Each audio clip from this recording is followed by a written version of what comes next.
أعوذ بالله من الشيطان الرجيم. بسم الله الرحمن الرحيم.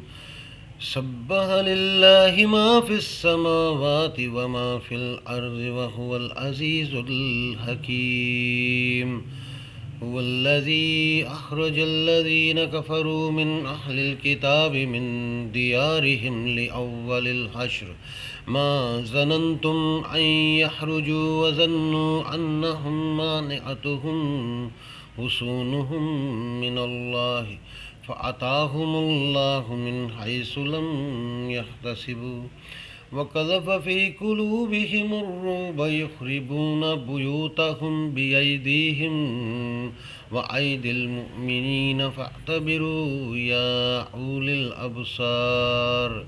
ولولا أن كتب الله عليهم الجلاء لعذبهم في الدنيا ولهم في الآخرة عذاب النار. ذلك بأنهم شاقوا الله ورسوله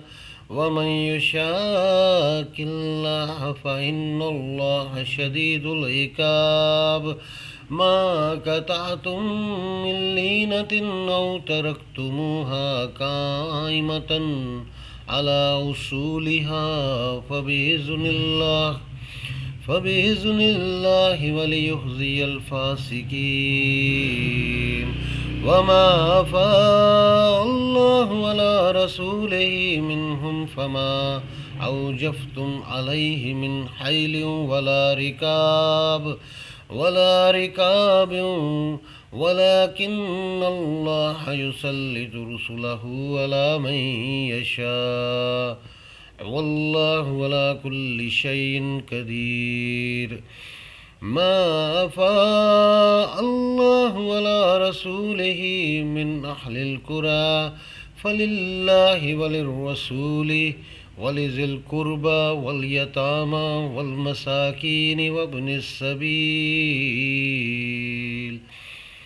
كي لا يكون دولة بين الأغنياء منكم وما آتاكم الرسول فخذوه وما نهاكم عنه فانتهوا واتقوا الله إن الله شديد العقاب. للفقراء المهاجرين الذين أخرجوا من ديارهم وأموالهم يبتغون فضلا من الله ورضوانه وينصرون الله ورسوله أولئك هم الصادقون. والذين تبوأوا الدار والإيمان من قبلهم يحبون من هاجر إليهم ولا يجدون في صدورهم حاجة مما أوتوا ويؤثرون على أنفسهم ولو كان بهم خصاصة ومن يوق شح نفسه فأولئك هم المفلحون. والذين جاءوا من بعدهم يقولون ربنا اغفر لنا ولإخواننا الذين سبقونا بالإيمان ولا تجعل في قلوبنا غلا للذين آمنوا ربنا إنك رؤوف رحيم. ألم تر إلى الذين نافقوا يقولون لإخوانهم الذين كفروا من أهل الكتاب لئن أخرجتم لنخرجن معكم ولا نطيع فيكم أحدا أبدا وإن قتلتم لننصرنكم والله يشهد إنهم لكاذبون. لئن أخرجوا لا يخرجون معهم ولئن قتلوا لا ينصرونهم ولئن نصروهم ليولن الأدبار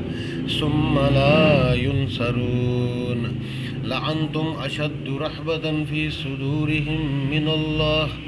ذلك بأنهم قوم لا يفقهون لا يقاتلونكم جميعا إلا في قرى محصنة أو من وراء جدر باسوهم بينهم شديد تحسبهم جميع وقلوبهم شتى ذلك بأنهم قوم لا يعقلون كمثل الذين من قبلهم قريبا ذاقوا وبال أمرهم ولهم عذاب أليم كمثل الشيطان إذ قال للإنسان اكفر فلما كفر قال إني بريء منك إني أخاف الله رب العالمين فكان عاقبتهما أنهما في النار خالدين فيها وذلك جزاء الظالمين يا أيها الذين آمنوا اتقوا الله ولتنظر نفس ما قدمت لغد واتقوا الله إن الله خبير بما تعملون ولا تكونوا كالذين نسوا الله فأنساهم أنفسهم أولئك هم الفاسقون لا يستوي أصحاب النار وأصحاب الجنة أصحاب الجنة هم الفائزون لو أنزلنا هذا القرآن على جبل لرأيته خاشعا متصدعا من خشية الله وتلك الأمثال نضربها للناس لعلهم يتفكرون هو الله الذي لا إله إلا هو عالم الغيب والشهادة وهو الرحمن الرحيم هو الله الذي لا إله إلا هو الملك القدوس السلام المؤمن المهيمن العزيز الجبار المتكبر سبحان الله عما يشركون هو الله الخالق البارئ المصور له الأسماء الحسنى يسبح له ما في السماوات والأرض وهو العزيز الحكيم صدق الله العظيم